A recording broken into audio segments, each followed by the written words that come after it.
So a couple of years ago, Westside Discs released the Sling as a part of the Trilogy challenge.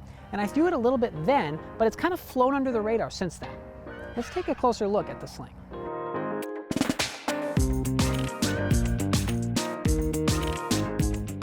So let's start with the feel of the Sling. The Sling is a beaded mid-range. It's not a big bead, but it definitely does have a bead on the bottom. It's got a normal depth for mid-range. I wouldn't call it shallow or deep. And it has a little bit of dome, but I think that just serves to provide it a little bit of extra glide to get that little bit of extra distance. As far as the rim width, it's not as wide as something like a Warship, but it feels about the same speed as like a Bard, maybe just a little bit slower than that. This Sling here is in the VIP plastic. The VIP plastic is the premium plastic from Westside Discs. It's going to be fairly grippy and very durable. And discs in the VIP plastic here tend to be just a little bit more overstable. For the flight, the numbers on the Sling are a speed 5, glide 5, turn 0, and a fade of 1. And I would say those are spot on. The Sling is one of the straightest flying Westside discs I've thrown. On a Hyzer release, it flips up to flat and flies straight and fades. If I throw it on a little bit more Hyzer reliefs, like if I mess up my Hyzer flip and just put a little too much on it, it still flies very, very straight, even though it's on that Hyzer angle, and it doesn't dump out at the end. It still sort of gently fades off to the left.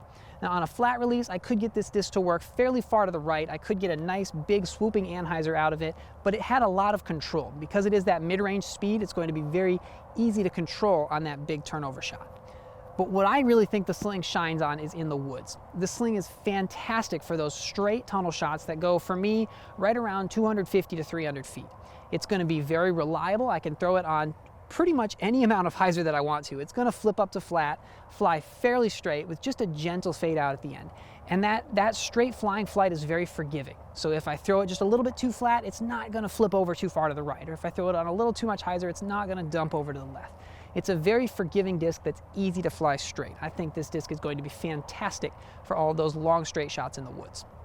I did throw the Sling on a forehand, and my forehand's not the cleanest, but I was able to get a nice flight out of it. I can definitely see using the Sling as a approach shot forehand or a get out of trouble forehand if you don't have optimal footing to throw a full power shot and you just want to sort of flick your wrist and let the disc glide to where you want it to go. I can see the Sling being very useful for that shot. So that's what I think about the Sling. Let me know what you think in the comments down below. Let me know if you've thrown the Sling, what plastic you like to throw it in, and what shots you throw it for. I'm going to pick my favorite comment down below and give away this VIP Sling to that person. Also, let me know what other discs you think I should review on the Westside Discs channel here, and I'm going to leave you with an excerpt from the English translation of the Kalevala about the Sling. Laui, hostess of Pohjola, called her many tribes together, gave the archers bows and arrows, gave her brave men spears and broadswords, fitted out her mightiest warship, in the vessel placed her army.